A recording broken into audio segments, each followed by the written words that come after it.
I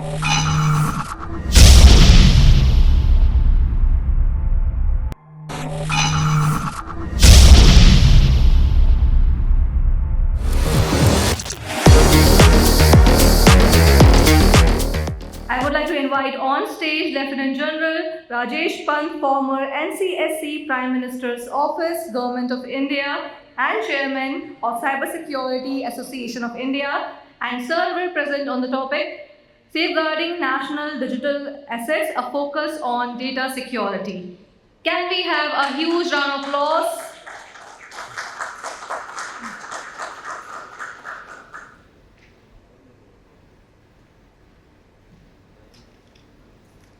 Thank you.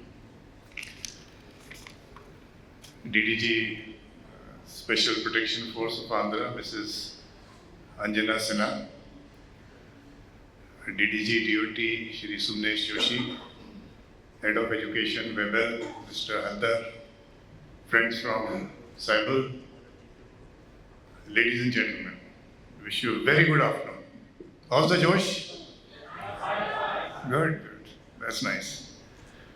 So, thanks to Sabal for organizing this fourth edition of the World CyberCon and for having me here. I like the main theme of strengthening India's digital frontier and preparing for future challenges. It's a very important subject that they have chosen because when you look at India's frontier, land, air, sea, we have organizations which are in place.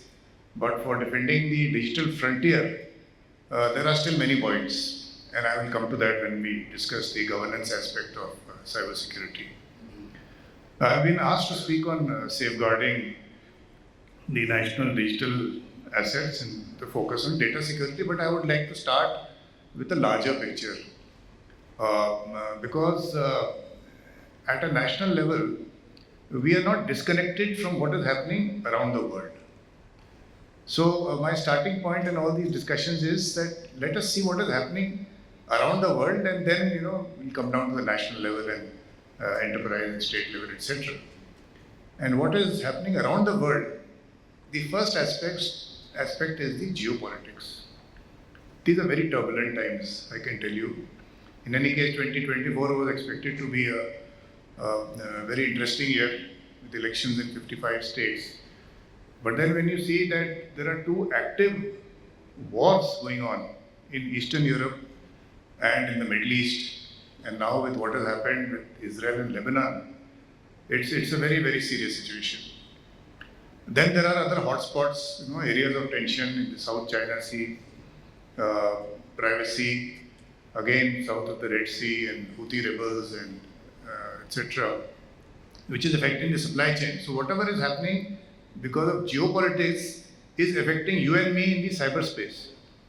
So if, for example, again, the rebels are targeting the ships which are coming through the Suez Canal, now you find that they are coming from the Cape of Good Hope. So all your supply chain has got affected. From the geopolitics point of view, again, there's a very clear split now, between the US and China.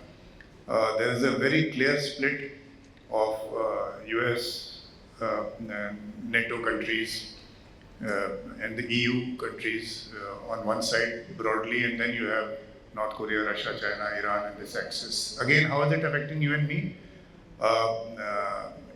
The Americans have banned Huawei, ZTE, and most of the other Chinese companies.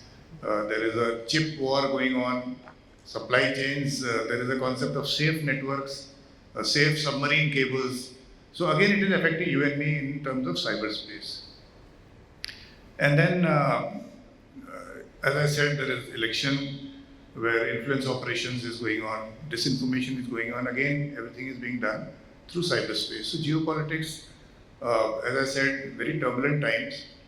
The second aspect of the global scene is the rising number of cyber attacks and the lack of attribution.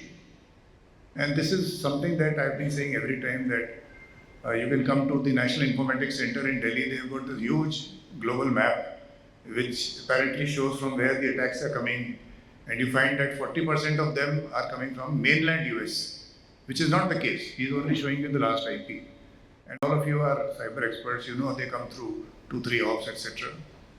So there is turbulence in geopolitics, there is lack of attribution, there is lack of international laws. It took the United Nations 20 years to come out with 11 non-binding norms for responsible behavior by states in cyberspace. Recently, there has been consensus on ICT-based crime. Again, that has to go through the General Assembly and get approved by 196 countries. So lack of international laws. And as if that was not enough, there is the dark web and cryptocurrency.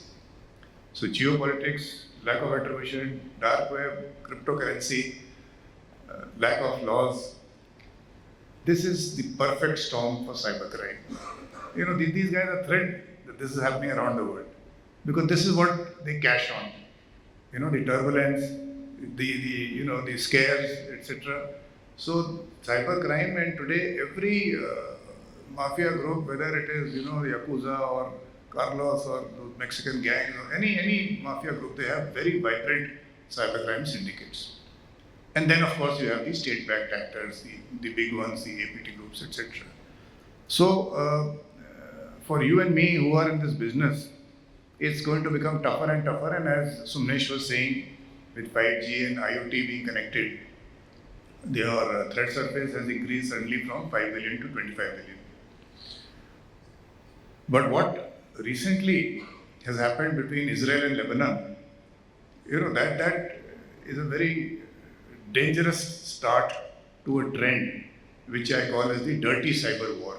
The era of dirty cyber war is now starting after the pager episode and the walkie-talkie episode that occurred a few days back.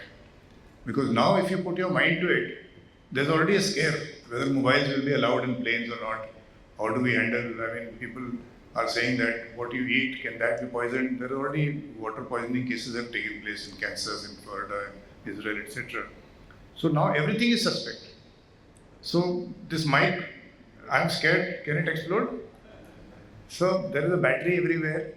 So this is a start of, and I'm writing on this and you will find it published after a few days as to how things can get murkier and murkier and scarier after this episode.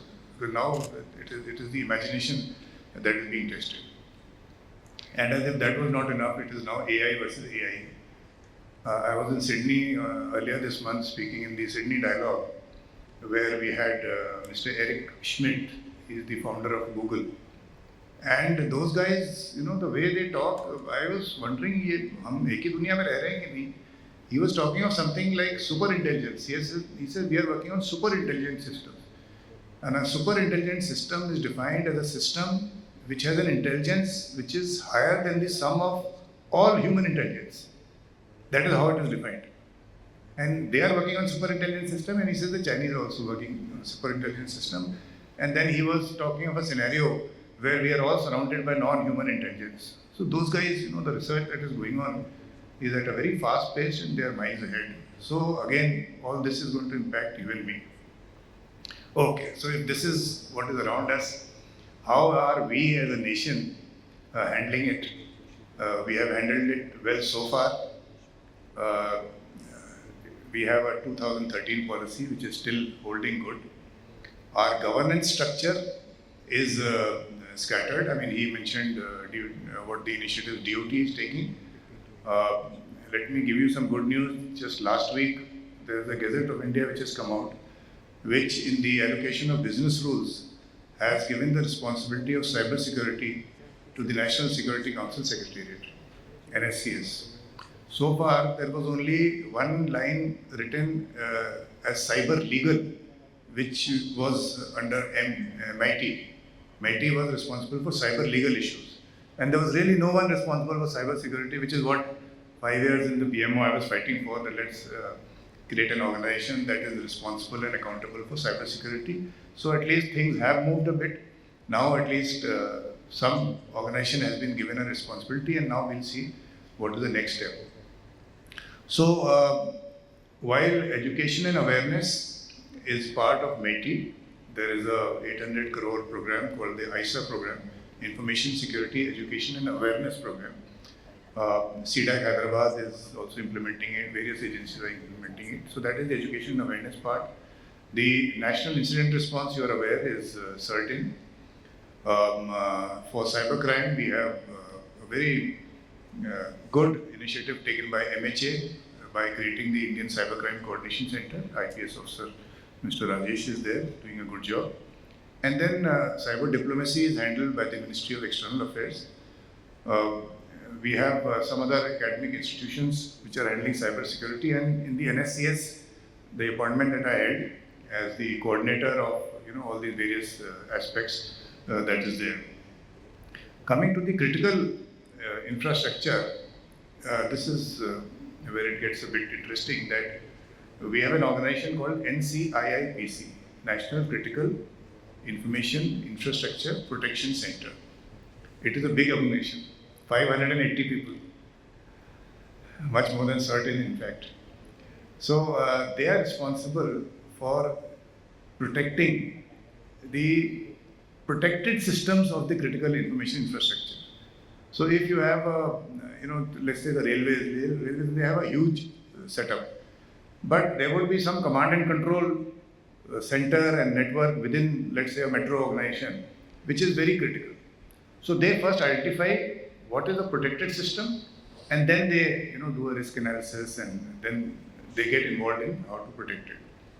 So before COVID, we had identified, the government of India had identified 6 critical sectors which needed protection, and they were the power and energy sector, the telecom sector, the FSI, the strategic sector, the transportation sector, which included everything, air, rail, sea and everything, and then of course the government sector. Then COVID happened, and then we added one more sector to it, the health sector. So today we have 7 critical sectors for which the NCIIPC is responsible for the cybersecurity. States have their own setups now that states have the WAN and their own data centers, etc. And as far as the policy part is concerned and the legal part, he mentioned that the DPDP Act, which was signed by the President on 12th of August last year. We were hoping that immediately after the elections, the notifications will start coming out, then the rules will start coming out. We are hoping that the rule affecting the cross-border free flow, the foreign companies operating in India, that should be coming out soon. But it's just a matter of time. For the next 1 and 2 years, you and I should be concerned about the implementation of the DPDP Act. That means, have we taken the compliances of the personal data? For how long can we keep the personal data? How is it going to be deleted? Because the fines, as you know, are very high, 250 crore, if adequate security measures have not been taken. And there's a big discussion as to what do we mean by adequate cybersecurity measures. So all those things are being handled. There's some issue of children, etc. By my team. But DPDP is there. Then last year, December, the Telecom Act came out. I mean, this is really surprising that the Indian Telegraph Act of 1885 was revised last year in December. Then there's a Digital India Act, which is in the offing. It is there for the public domain. I think they've asked for comments. We are also thinking of a Cybersecurity Act to cater for all the new age threats like ransomware and crypto, etc. Work on that is also going on. And as far as the telecom sector is concerned, on 16th of December 2021, the Government of India enacted the National Security Directive on the telecom sector, which stipulates that any telecom equipment connected to the telecom network of India has to be a trusted equipment or a trusted product from a trusted source. And what is a trusted product? What is a trusted source? When I was in office, I was the designated authority for that. And there is a process behind it. And the whole thing started, you and I understand that our neighbor in the north had started entering our power networks, our telecom networks, with a lot of predatory pricing.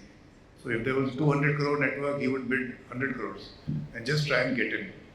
Because, People did not realize at that time that there is a cost of data also.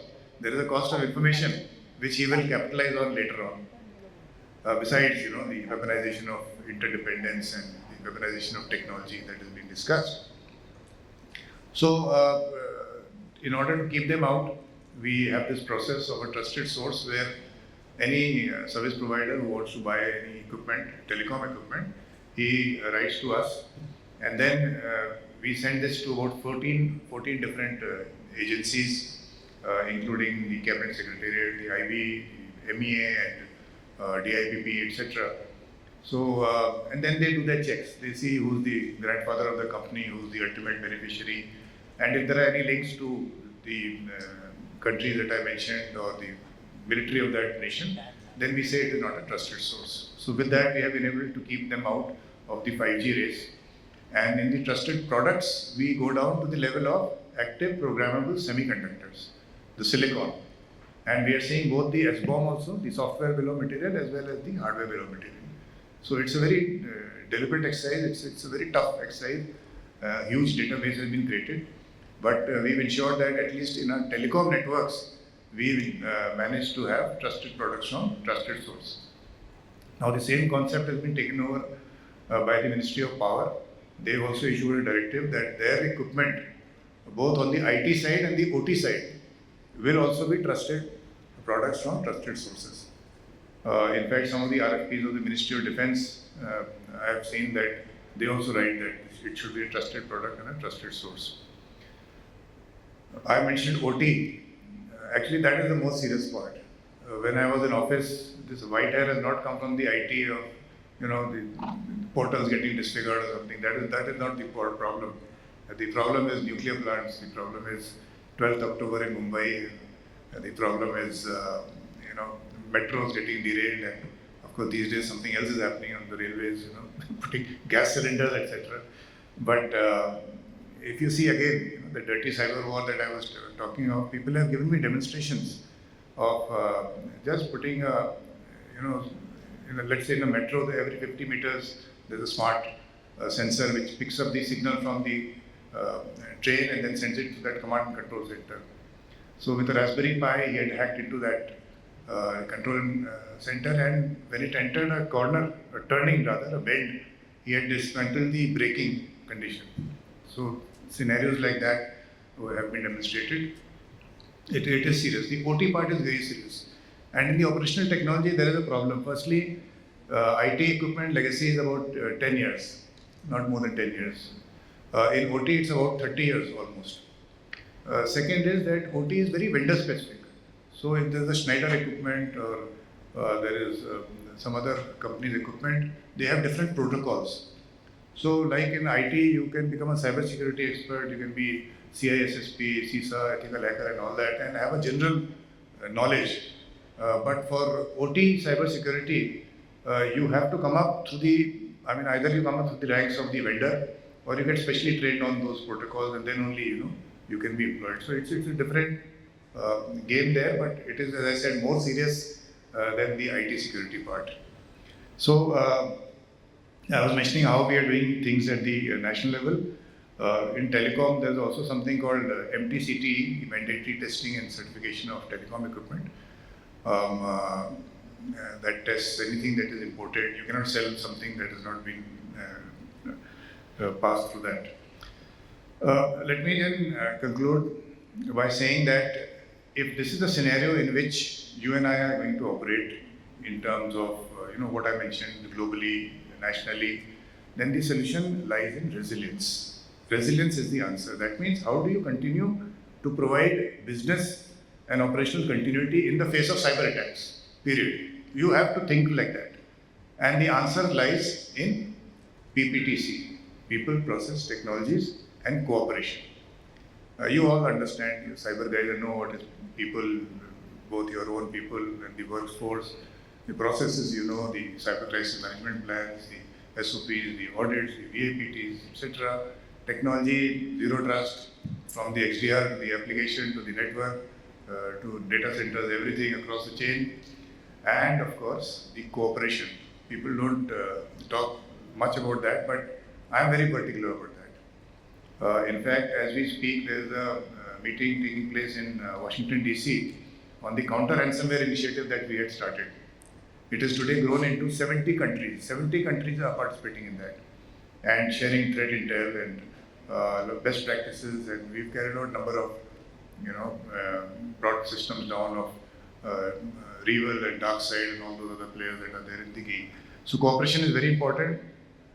Certain has a network of CISOs. He's got 700 CISOs in that network, and he gets some good threat intel, which he passes on both in the sticks and taxi format, which is directly ingested into your systems also.